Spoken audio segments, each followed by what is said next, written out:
Researchers at McGill University in Montreal showed that a single plastic tea bag submerged, dunked in brewing temperature water can release up to 11.6 billion particles of microplastics. Oh, that's nuts. That's just beyond scary stuff. I couldn't believe it when I read that. You know, in episode 11 of my Healthy Life Hacks podcast, I spoke all about tea and how to make it healthier for you by how the kind of tea and how to brew it, all those things. So go back to episode 11 and check that out.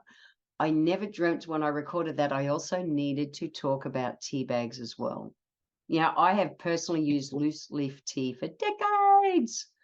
I haven't used the, tea bags. So tea bags are basically a porous sachet that contains the loose leaves, of the tea, and you brew it. You dunk, brew. The thing is, they're commonly made from plastics such as nylon or PET, and PET is what your plastic water bottles are made from. Now, microplastics have been reported in teas to be thousands of times higher than those of even the crappiest plastic water bottles. That's scary stuff. The thing is, it's the heating of the tea bag that exacerbates the release of the toxins. So what's the danger? There's a researcher called Christopher Zangmaster, and he's a chemist at the National Institute of Standards and Technology. And he found that microplastics have been linked to hormone imbalances, increased allergies, immune system disorders, even heart disease, cardiovascular disease. Now, I want to talk about hormone imbalances. This is huge because when water bottles, plastic water bottles started to become popular, 20, 30 years ago, I was in Townsville. I had my aromatherapy and naturopathy clinics up there. And I remember, Townsville's in the tropics. It's stinking bloody hot in summer. And you'd see the trucks going around open-sided. And the heat of the sun beating in on those plastic water bottles was leaching xenoestrogens into the water. People go and drink it and absolutely was producing hormone imbalances. That's been decades.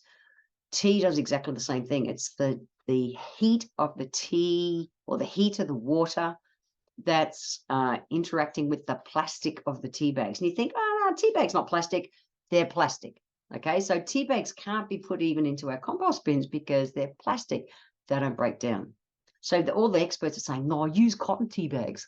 The thing they don't tell you is that cotton is one of the most highly sprayed crops and bleached crops on the planet. It's nuts. And what we're finding too with those bags is that even though they can be made by bleached, cotton, they still seal the actual little tea baggy shape with a blob of plastic so that the tea leaves don't come out when you're making your brew.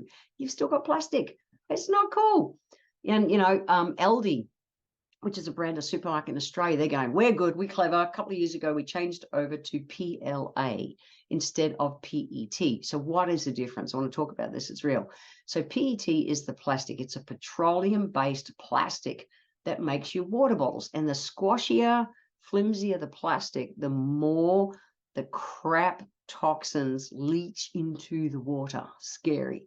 So imagine how flimsy a tea bag is, like scary stuff, and particularly hormone messing up. It's just not cool. So Aldi's going, we're using PLA. So when you really research PLA is made, it's a bioplastic, okay, which is made from fermented plant starch. You go, yeah, that's great. Plant starch, it's just a plant, it's all good.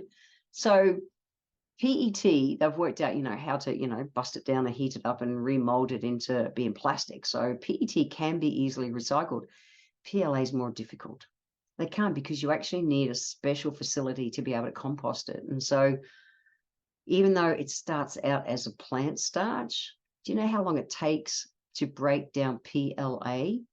Get this, 80 years.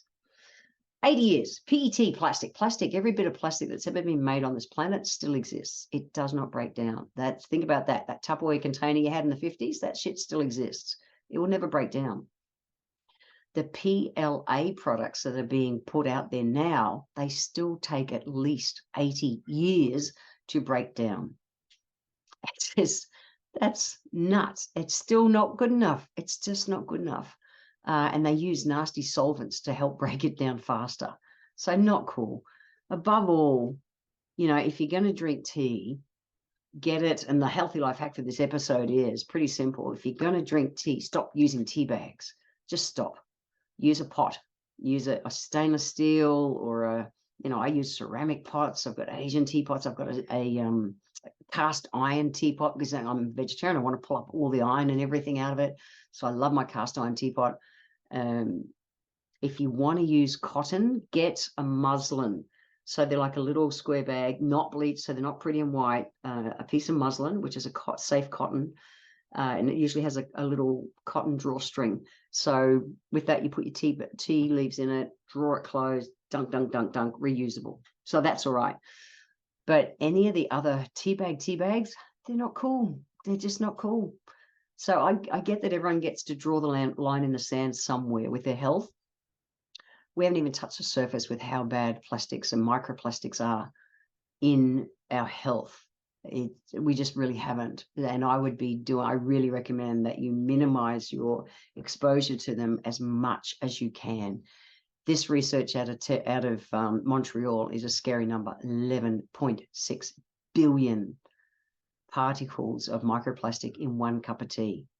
That's nuts. Anyway, up to you. Think about what you want to do. If you want to go to the show notes, www.healthylifehacks.com.au, you can check out this information there and enjoy a cuppa. See ya.